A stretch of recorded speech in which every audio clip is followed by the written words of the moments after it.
classification system which most of the pelvic surgeons follow is Jude and Letourneur classification.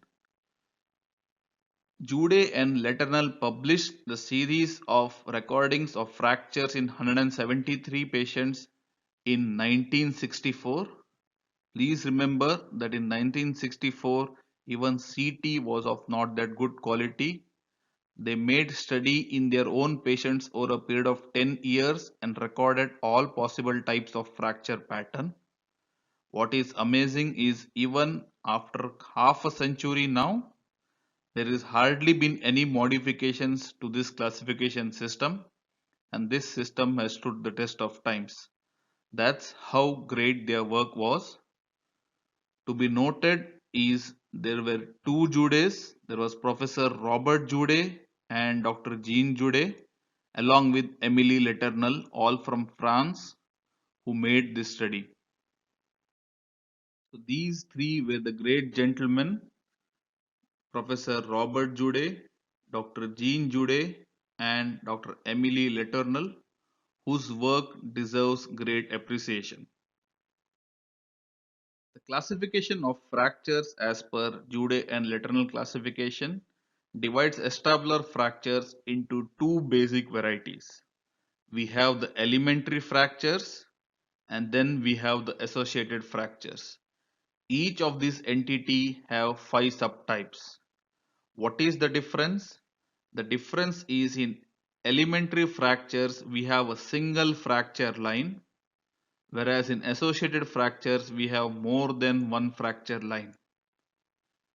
We can note that there is single fracture line in all of these injuries,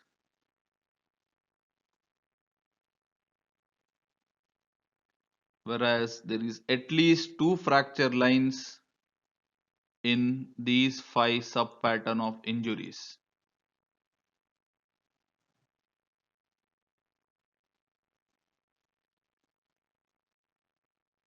That is the basic difference between these two fracture patterns. In elementary fractures, we have 5 subtypes. We have the posterior wall, the posterior column, anterior wall, anterior column, and transverse. In associated fractures, we have 5 more subtypes. That is the posterior wall with posterior column, transverse with posterior wall, T-shaped, anterior with posterior hemitransverse, and both columns.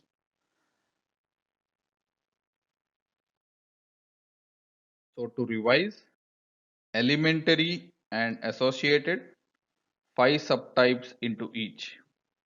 How to remember them? Have a look at these 5. It is all with the single name. Posterior wall, posterior column, anterior column, and transverse. And try spelling out these 5 injuries. There are more than one name apart from a T fracture. So we have a posterior column with posterior wall, that is 2 names.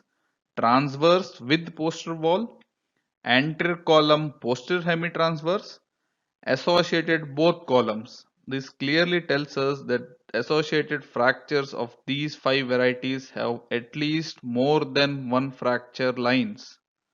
A T, if we imagine, has 2 lines. So even a T is an associated fracture.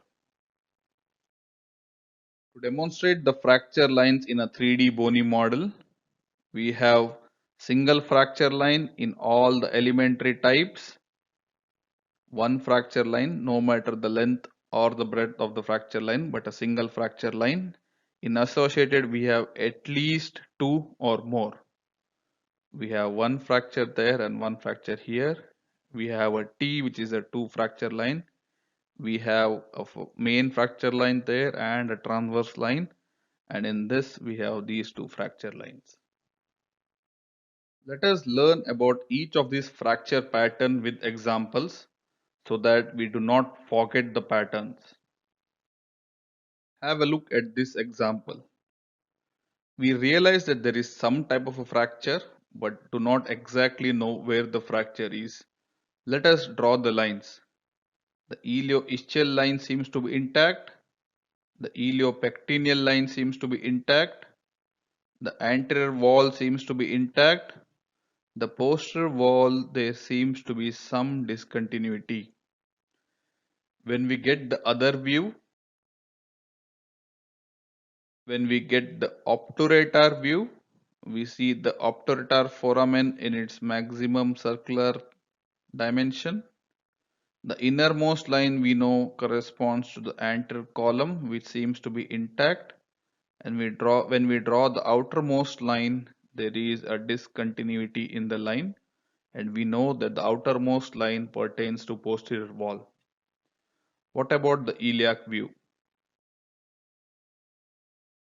When we draw lines in the iliac view, the innermost line corresponds to the posterior column and the outermost line corresponds to the anterior wall. In this case, both are not broken, and hence this is a case of a pure posterior wall fracture. If we get a CT scan, we realize that the wall is broken. This is anterior and this is posterior, so we have a deficient posterior wall. This is how an isolated posterior wall fracture is seen on a bone model. We have a triangular piece of a posterior wall fracture